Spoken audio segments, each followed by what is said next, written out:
All right, today we are diving deep into the intense world of close quarters battle, or CQB. And let me tell you, this isn't just about big action movie gunfights. No, this is a science. It's all about precision, psychology, and maintaining absolute control in some of the most stressful environments you can possibly imagine. So let's break down what really separates chaos from control. So, what really is the difference between some crazy Hollywood shootout and a real elite protection team in action? Well, one is just pure improvised chaos. The other, it's like a symphony of controlled action, where every single move, every breath is calculated. And understanding that difference, that's what this is all about. At its very core, CQB is the strategy for fighting in tight spaces.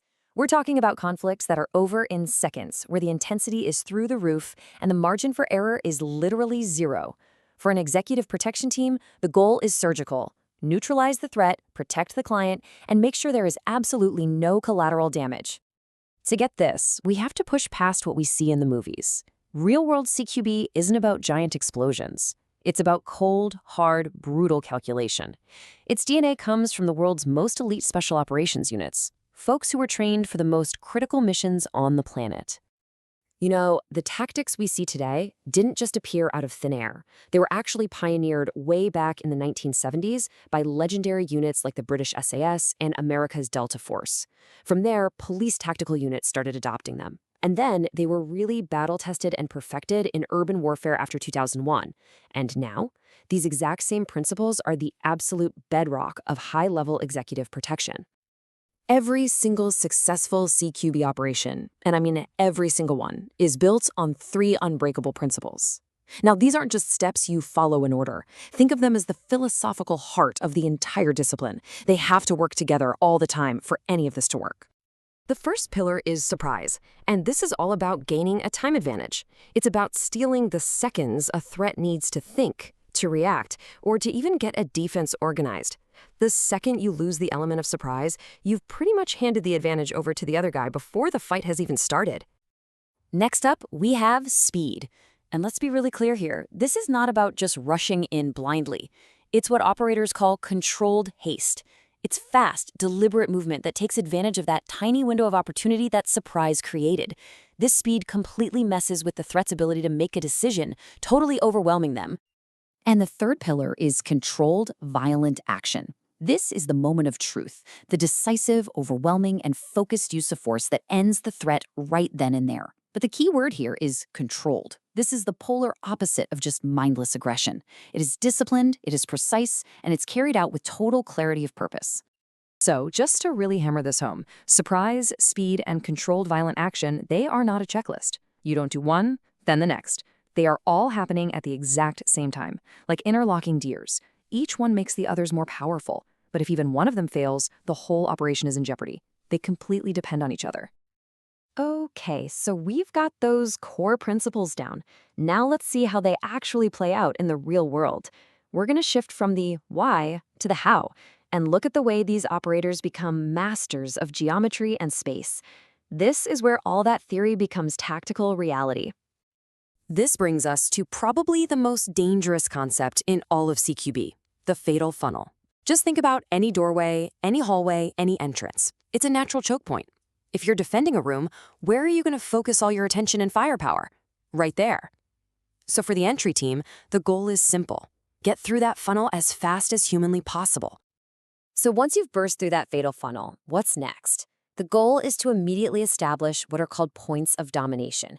These are specific spots in a room, usually the corners, that let the team completely control the entire space. From these points, no area is left unseen. It gives the team total command of the room.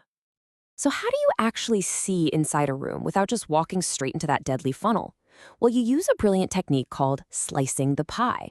It's this methodical way of clearing a room, one angle at a time. As you can see, you start small at 45 degrees.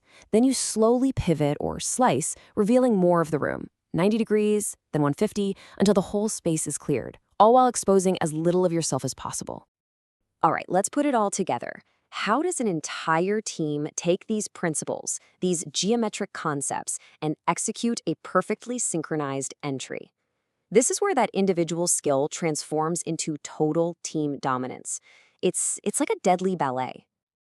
It all starts before they even enter the room, with a formation known as the stack.